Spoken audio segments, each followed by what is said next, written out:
Here's an interesting study.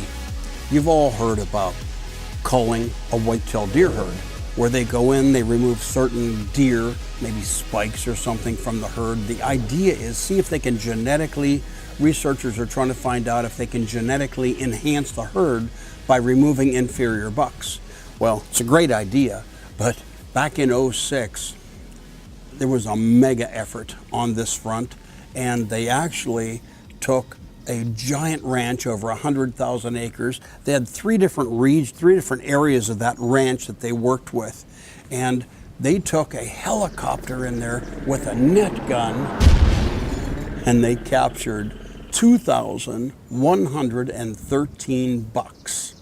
Now, when they captured those bucks, they measured them for their Boone and Crocket score, and they aged them. And then they applied the culling strategy. Which bucks are going to be let alone, which are going to be removed from the herd. And it was different for all three. Actually, one was a control, the one area, and one area had a culling strategy, the other area had another culling strategy. I'll explain those to you. But altogether, they removed 759 bucks.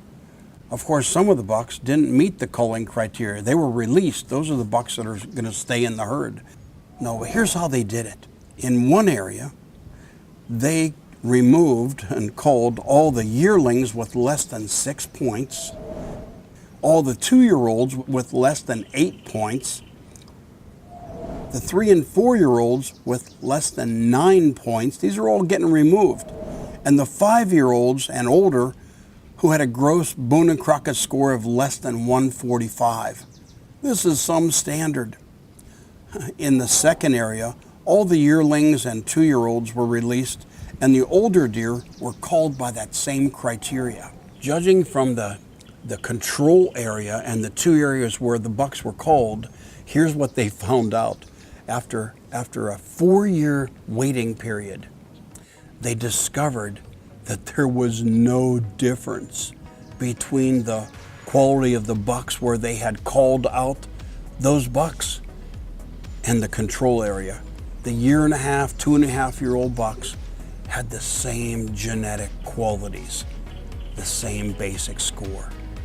What did they find out? It's a 10-year study, but at 4 years, they found out that culling has very little effect on the quality of white-tailed bucks.